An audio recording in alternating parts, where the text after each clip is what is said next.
निकाय में होगी अग्नि परीक्षा, भीतरघात से होगा निपटना, जीत दिलाएगी उम्मीदवार की छवि। एमपी निकाय चुनाव में जीत हार का फैसला जनता को करना है, लेकिन राजनीतिक दलों के लिए इस चुनाव में दो मंत्र काफी अहम साबित होने वाले हैं। पहला है उम्मीदवारों की छवि, तो दूसरा है भीतरघात से निपटना।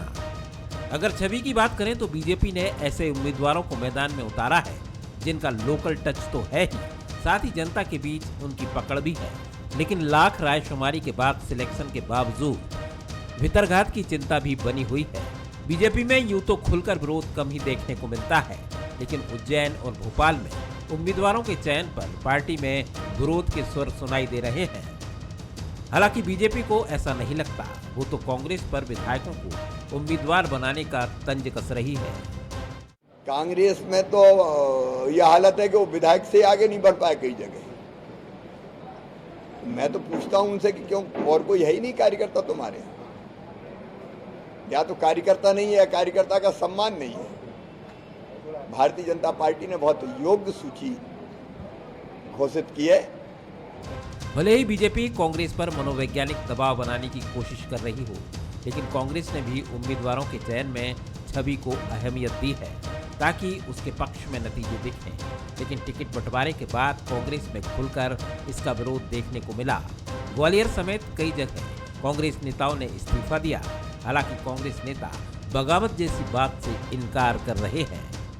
कांग्रेस की टिकट माननीय शिवराज सिंह जी चौहान तो तय करेंगे नहीं। हमें अपने नेता माननीय कमलनाथ जी के चेहरे पर, उनकी रणनीति पर, उनके द्वारा प्रस्तुत किए गए उम्मीदवारों पर यकीन है और माननीय शिवराज सिंह जी चौहान चुनाव अब प्रारंभ हो जाने दीजिए तो देखते हैं कि इसमें कितना दम है। राजनीतिक विश्लेषकों का मानना है कि निकाय चुनाव आम चुनाव से ज्यादा मुश्किल होते हैं, क्योंकि इसमें जहां प्रत्याशियों की छवि काफी मायने रखती है तो स्थानीय मुद्दे भी हावी रहते हैं।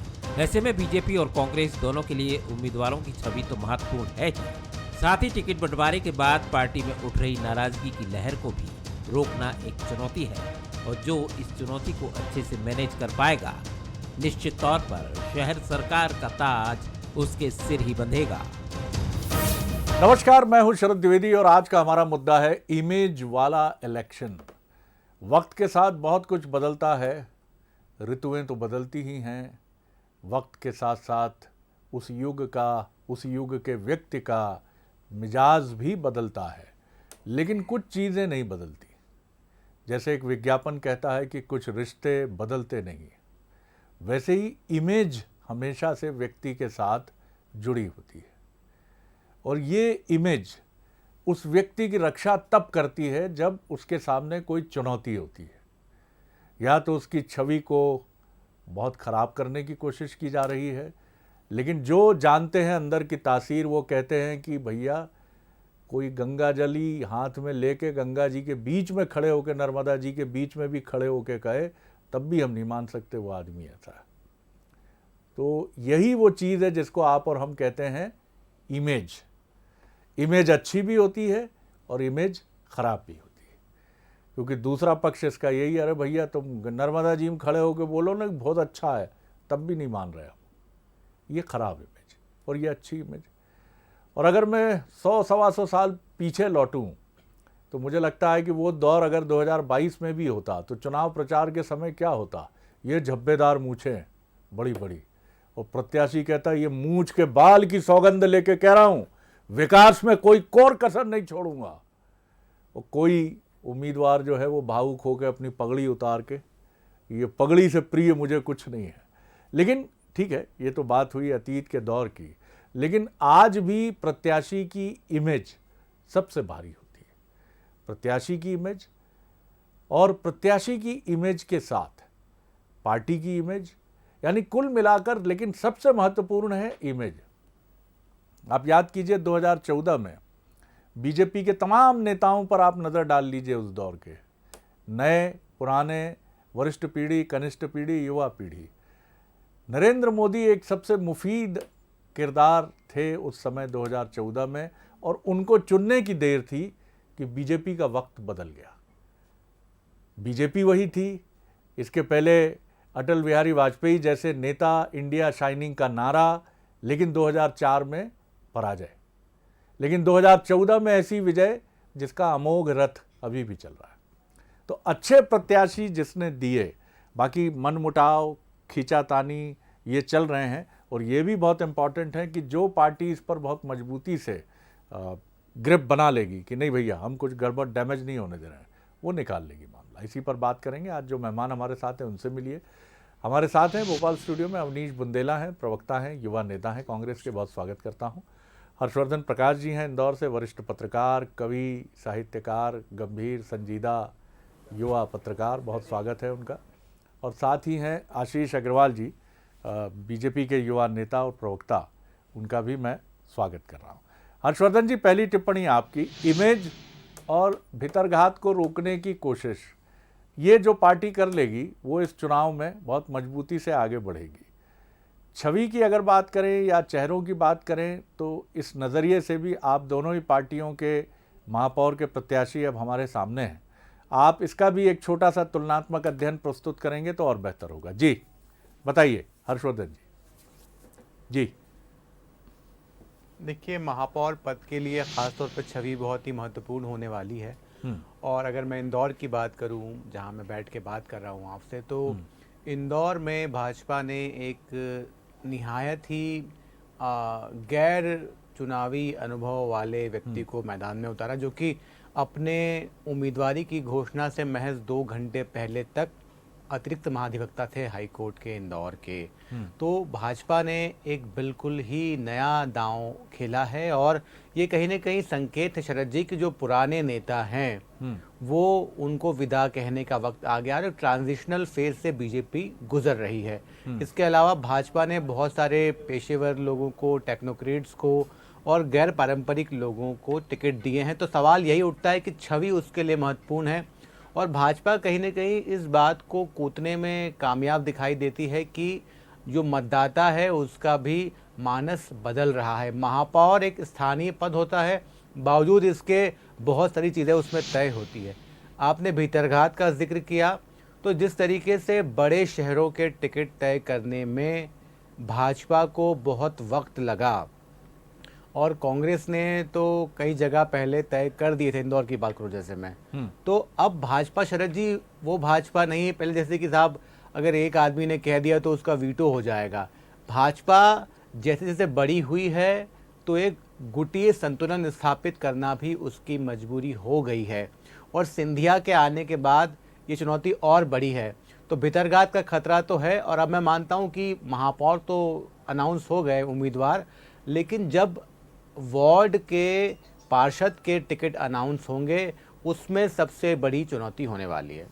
बिल्कुल आपने ठीक कहा और ये देखना बहुत दिलचस्प होगा कि पार्षदों के चयन को लेकर बीजेपी की नीति क्या होती है, क्योंकि अगर हमने देखा है कि कुछ स्थानों पर भारतीय जनता पार्टी ने, दिल्ली की अगर हम बात करें तो उसने इस तरह की पॉलिसी को फॉलो किया है कि पूरी तरह से नए चेहरों को टिकट दिए जाए।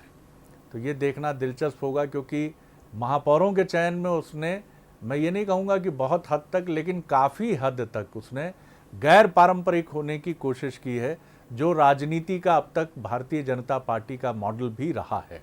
जी आशीष, आशीष जी की तरफ चलूँ। अवनीश जी, पहले आपकी टिप्पणी एक लेकर, दोनों ही पार्टियों का निश्चित तौर पर पहला अधिकार आपको अपने बारे में कहने का है कि आप किस तरह से आगे बढ़ रहे हैं और बीजेपी के बारे में भी आपका जो नज़रिया है वो भी हम ज़रूर सुनना चाहेंगे। देखिए सर, शुरुआत से आपने देखा होगा कि जो नगर सरकार चुनी जानी है, जो नगर का प्रथम नागरिक चुना जाना है, कांग्रेस पार्टी ने आप देखें तो सबसे पहले अपने प्रत्याशी घोषित किए। भाजपा चाहे कितना ढकले शरद जी, भाजपा एक उदयपुर का जो हमारा मंथन शिविर हुआ उससे जो बात निकली उसका बार बार उदाहरण पेश कर रही। शिवराज जी को भी मैं सुन रहा था, वो यही कह रहे थे। अगर मैं भाजपा के लोग गिनाने लग जाऊं कि कैलाश विजयवर्गीय जी तो मंत्री रहते हुए भी महापौर रहे। अगर आप देखें इनकी खुद मालिनी गौड़ भी एक ऐसी नेता थी कि विधायक रहते हुए महापौर नहीं। बाकी आप देखें विवेक सेजवलकर जी जब लोकसभा के चुनाव लड़े उस समय खुद महापौर थे। तो मुझे लगता है ये बातें अगर आप कर रहे हैं तो कहीं ना कहीं आप अपनी कमजोरी छिपा रहे हैं कि आपकी जो टिकटों में देरी हुई, आपके जो अंदरूनी गुटबाजी है और महाराज की जो बार बार नाराजगी सामने आ रही, तोमर साहब और उनकी जो बार बार कहते हैं ना उनकी जकड़ और अकड़ जो सामने आ रही है, तो कहीं ना कहीं से साबित होता है कि आप उसको ढकने का प्रयास कर रहे हैं। शरद जी एक बात और बोलूँगा, बड़ी अच्छी बात बोलूँगा, भाजपा वाले पाकिस्तान शब्द का बहुत उपयोग करते हैं। आज मैं थोड़ा सा उपयोग करना चाहूँगा। शरद जी पाकिस्तान हमने देखा होगा बार बार दुहाई देता है, जब खुद गलती करता है तो तब नहीं, लेकिन कहता नहीं LOC के नियमों का पालन करना चाहिए, अंतर्राष्ट्रीय सीमा का पालन करना चाहिए। कब? जब वो आतंकवादी हमला करवाकर किससे कहता? भारत से। ठीक है, कौन उपयोग करता है? पाकिस्तान। लेकिन खुद जब भी आना होता है इस तरफ तो अपने लोगों को भेज देते। यही स्थिति आज कुछ भाजपा की है। भाजपा बार बार उदयपुर के मंथन की बात कर रही कि साहब आपने गाइडलाइन बनाई थी, आप ऐसा कर रहे हो। अरे भैया, संविधान में हर चीज की व्यवस्था है। आप सबसे पहले अगर आप एक उंगली हमारी तरफ इशारा कर रहे हो, 3 आपकी तरफ भी इंगित कर रही हैं। तो मुझे ऐसा लगता है शरद जी ये जो भाजपा जिस तरह की बात कर रही है ये अपनी असफलता चुका रही। बात करना चाहिए आपको कि आपका प्लान क्या है, कैसे आप शहरों को स्मार्ट बनाएंगे। सिर्फ वो नरोत्तम मिश्रा जी के कहने से बात नहीं हो जाती है कि स्मार्ट सिटी के लिए स्मार्ट बंदा चाहिए था तो हमने स्मार्ट बंदा, उससे कोई कुछ नहीं होता। आप शहरों के लिए क्या करने वाले हैं? आपके बंदे स्मार्ट हैं ना सारे जो आपने चुने हैं? सर हम तो ये मानते काम से स्मार्ट हूँ, शक्ल वकल तो ठीक है, ईश्वर की देन है। मेरा आशय भी वही है जी, काम से स्मार्ट। चेहरे में क्या रखा है हमारे सर अगर संजय शुक्ला जी की बात करूं तो हर्षवर्धन जी भी नहीं नकार सकते, वो इंदौर के सम्मानित पत्रकार हैं, कि उस व्यक्ति ने कोविड काल में कितना काम किया। उनके घर पर भी सभी कोविड संक्रमित हो गए थे लेकिन उन्होंने अपना काम नहीं रोका। तो मैं तो ये कहूंगा कि साहब एक फेयर लड़ाई लड़े, आप अच्छा चुनाव लड़े हम। और हम तो कहते हैं सर जी हमारे पास खोने के लिए क्या है? 16 के 16 नगर निगम आपके पास हैं। हमको तो जो कुछ है गेन करना है और हमको उम्मीद है कि जिस तरह की अब भोपाल की बात कर लें सर जी, राजधानी है, क्या स्थिति यहाँ की सड़कों की और क्या स्थिति यहाँ की रोटेशन प्रणाली की? एक सड़क बनती है उसके बाद खुद जाती है और वही गड्ढे वहीं के वहीं। अब बरसात आई, आप देखें हर जगह सड़कें खुली पड़ी हैं। तो इससे साफ जाहिर होता है शरद जी कि चुनाव बड़े अलग मुद्दों पर होंगे। भाजपा कुछ भी कर ले, जनता इंतजार कर रही है इनसे तकाजा करने का, इनसे बात करने का, इनका स्वागत करने का। तो इस बार आप पाकिस्तान का जिक्र करेंगे चुनाव में? सर हम लोग कभी नहीं करते, लेकिन मैंने एक उदाहरण पेश किया क्योंकि शिवराज जी हो, अभी मुझे मालूम ये भी वही उदयपुर मंथन पे आने वाले हैं। चलिए सुन लेते हैं कि किस मंथन पर आते हैं आशीष जी। तो आशीष जी आज पाकिस्तान का जिक्र, ऐसा दावा है आपके कांग्रेस के साथी का कि पहले हम ही कर रहे हैं। आप अक्सर करते हैं ऐसा दावा, वो कर रहे हैं और पहले हम करते हैं। दूसरा उनका ये भी दावा भी है और इसको आरोप भी समझ लीजिए कि भैया फेयर इलेक्शन में आइए। अब इसके निहितार्थ जो है, कांग्रेस क्या कहना चाह रही है, आप पर क्या आरोपित करना चाह रही है, इसका भी जवाब जरूर दीजिएगा। जी जी देखिए, सबसे पहले तो फेयर इलेक्शन पे आइए, मतलब कांग्रेस बैकफुट पे है। कांग्रेस को समझ में आ रहा है कि महापौर टिकट वितरण प्रणाली जो है वो दोष रहित नहीं रही और उससे कांग्रेस को तकलीफ होने वाली है, एक बात। दूसरी बात, आप ये कह रहे थे कि भारतीय जनता पार्टी का प्लान क्या है। तो देखिए, प्लान के एग्जीक्यूटर्स तो आप सबके सामने हैं। आंगनवाड़ी कार्यकर्ता हैं, शिक्षा में डॉक्टर हैं, कोई एक रिटायर्ड एडमिनिस्ट्रेटर है, कुछ वकील हैं और वो सब साफ स्वच्छ छवि वाले आम कार्यकर्ता हैं। किसी ने संघ में विचार परिवार को बढ़ाने में अहम भूमिका निभाई है और ये सब भारतीय जनता पार्टी की उस विकासवाद की राजनीति को लोकल बॉडीज में यथार्थ करेंगे, चरितार्थ करेंगे। अब इसके कंपैरिजन में कांग्रेस ने क्या दिया? कांग्रेस ने जो ये चिंतन की बात कर रहे थे तो चिंतन से 2 रूल निकाले।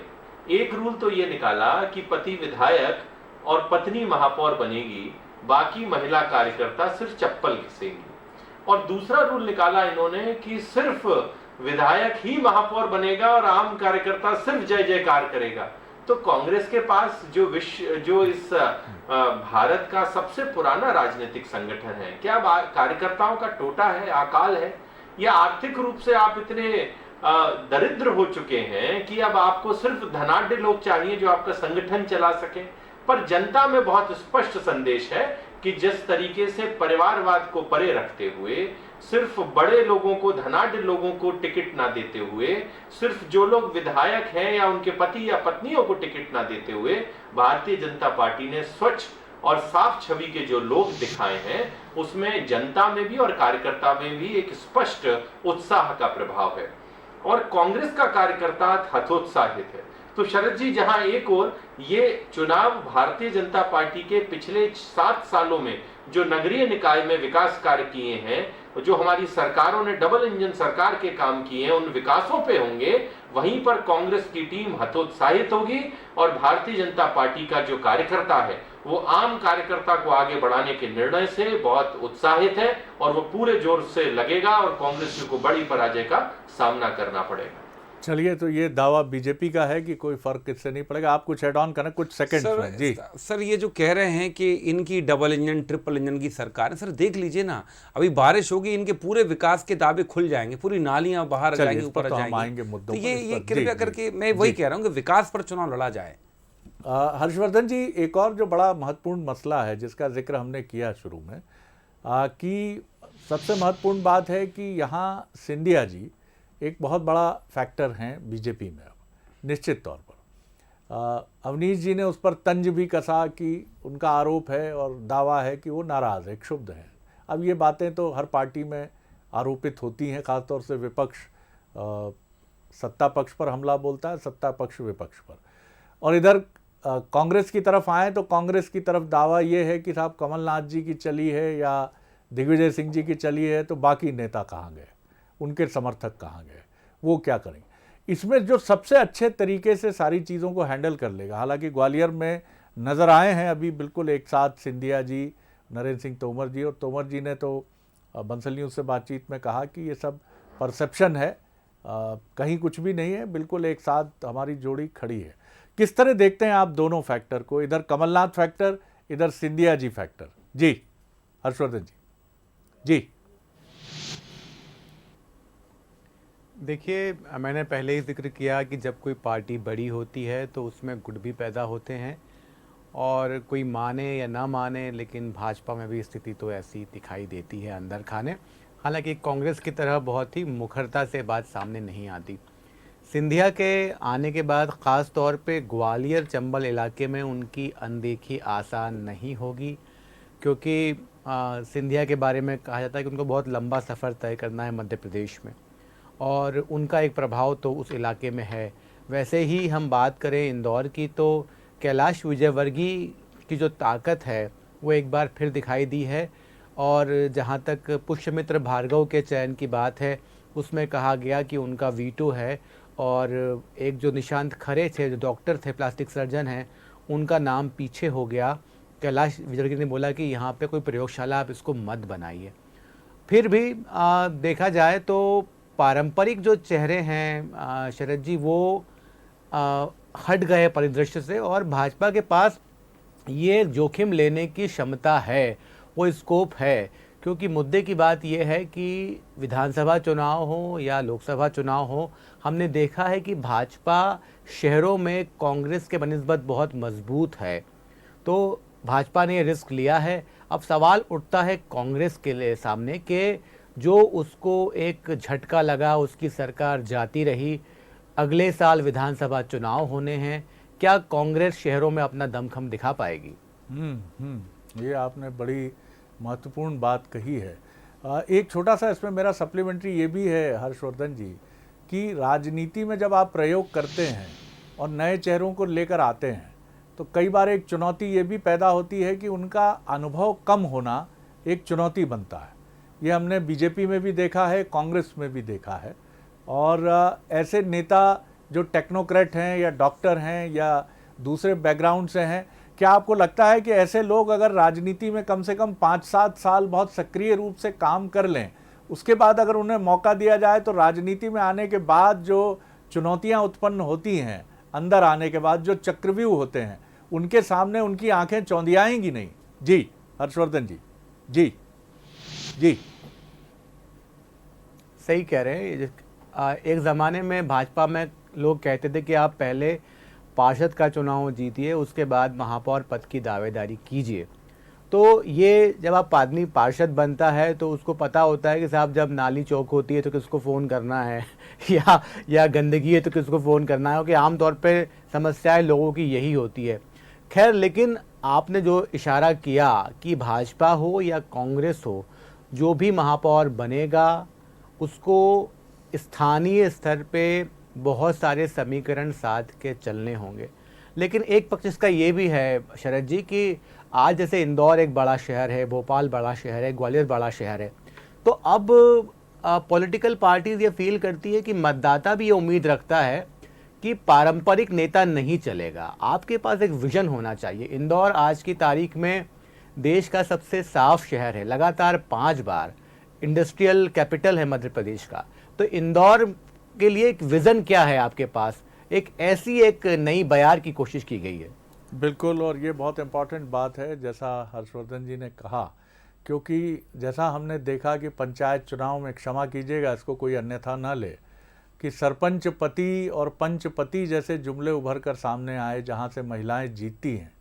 और राजनीति में भी कई बार होता है, माफ़ कीजिएगा मैं फिर क्षमा मांगते हुए कहूँगा कि साहब ये तो नाम मात्र के जनप्रतिनिधि हैं, असली काम तो इनके परिवार के फला साहब संभालते हैं।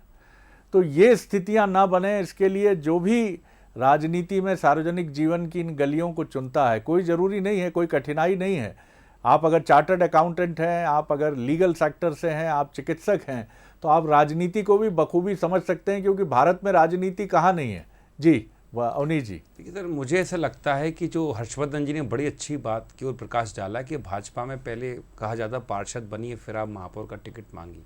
भाजपा में अधिकतर जगह आप देखें पैराशूट लैंडिंग हुई है। और जो आशीष जी अभी कह रहे थे कि हमारा कार्यकर्ता दरी चद्दर बिछाएगा, चप्पलें रगड़ेगा, तो मैं क्षमा चाहूँगा उनको, इस तरह के शब्द जो उन्होंने कहे, तो मैं उनको याद दिला दूं कि आपने शायद इस देश का इतिहास का पहला चुनाव ऐसा लड़ा है कि जहां 16 मंत्री लेकिन पूर्व विधायक किसी अन्य पार्टी के चुनाव लड़ रहे थे और आपका कार्यकर्ता बेचारा खून के आंसू रो रहा था। ये अलग बात है कि अधिकतर आप सीटों में चुनाव जीते, लेकिन ये क्या है, इस तरह की परिपाटी अगर मैं कहूँ, आपने तो साहब हमारे कई लोगों को लेके आप मुख्यमंत्री तक बना दिया, हेमंत बिस्वा, कई सारे ऐसे नाम हैं। तो ये बात तो भाजपा आप कहे नहीं, कैडर वेडर की कहीं बात भाजपा में रह नहीं जाती है। अधिकतर आपके यहाँ पैराशूट लैंडिंग होती है, क्योंकि अब आपकी पार्टी वो पार्टी नहीं रही जिसको अटल बिहारी वाजपेयी या कुशाभाऊ ठाकरे जैसे महापुरुषों ने सिंचित किया था, बनाया था। अब आपकी पार्टी पूरी तरह से कंपनी का शेप ले चुकी है, एक प्रोफेशनल कंपनी बन गई है और विकास से आपका कहीं कोई लेना देना नहीं। हम तो कह रहे ना, मैंने शुरुआत में कहा शरद जी, उस बात को शायद आशीष जी ने गलत उससे ले लिया, मैंने कहा फेयर चुनाव ऐसा होना चाहिए। ये चुनाव बहुत महत्वपूर्ण चुनाव है। ये नगर निगम नगरीय निकाय का चुनाव शरद जी इतना महत्वपूर्ण है कि आप सरकार कोई भी काम, बेसिकली हर सरकार की हर नीति का इम्प्लीमेंटेशन जो होता है वो पंचायत या नगर निगम नगर पालिका के माध्यम से होता है। तो अगर इसमें अगर आप अच्छा व्यक्ति नहीं चुनेंगे, अच्छा व्यक्ति नहीं उतारेंगे, तो कहीं ना कहीं जनता का पैसा बर्बाद होगा, टैक्स का, और सरकार की भी जो योजना है वो गौण हो जाएंगे। आशीष जी। जी जी। देखिए, अवनीश जी बड़े विद्वान प्रवक्ता हैं, पर वो जब भी बोलते हैं तो मुझे लगता है कि कांग्रेस के संगठन पर निशाना लगाते हैं। जब वो कहते हैं कि हेमंत बिस्वा शर्मा को हमने मुख्यमंत्री बनाया, तो जन अपेक्षाएं, जन आकांक्षाएं और कॉम्पिटेंसीज, ये तीनों उनके साथ थी। और ऐसे व्यक्ति को जब मुख्यमंत्री बनाया गया तो क्षेत्र में क्या परिवर्तन है वो आप जाके देख सकते हैं। किस तरीके से भारत माँ का जो आज शीश है वो वहाँ पे बुलंदी से दिखता है। एक बात।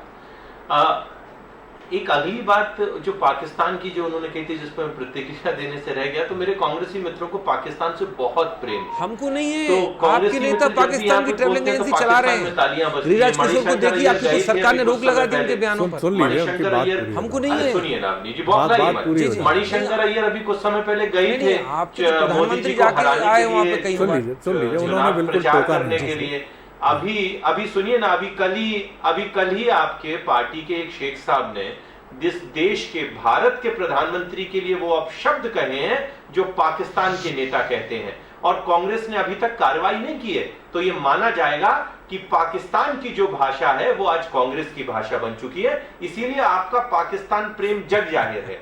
एक बात पे और मैं प्रतिक्रिया देना चाहूंगा सकारात्मक। देखिए, हमने बात की कि नए लोग, तो देखिए अनुभव कोई पेट से तो नहीं आता, पॉइंट नंबर 1। और मुझे लगता है कि कॉम्पिटेंसीज तो कुछ समय में डेवलप की जा सकती हैं, पर इंटीग्रिटी नहीं डेवलप की जा सकती। तो जब आप चारित्रिक रूप से मजबूत लोग देते हैं, जिनका पहले का कार्य अनुभव है जनता के जीवन में बदलाव करने का, चाहे वो शिक्षा के माध्यम से हो, चाहे वो विद्यार्थी परिषद के माध्यम से हो, चाहे वो एक वकील के रूप में पेशे से गरीबों के केस लड़ने को लेकर हो, जब आप ऐसे लोगों को समाज में उतारते हैं और परिवारवाद को धता बताते हैं, तो जनता भी समझती है कि ये पार्टी सिर्फ अपनी कथनी से नहीं करनी से भी अलग है। तो भारतीय जनता पार्टी ने जितने भी चेहरे दिए हैं, इनको लेके जनता में एक बहुत पॉजिटिव वाइब्स है। और जब परिणाम आएंगे शरद जी, मैं दावे के साथ कहता हूं बहुत चौंकाने वाले परिणाम आएंगे। एक लगातार बात चल रही है कि भारतीय जनता पार्टी को निर्णय लेने में समय लगता है।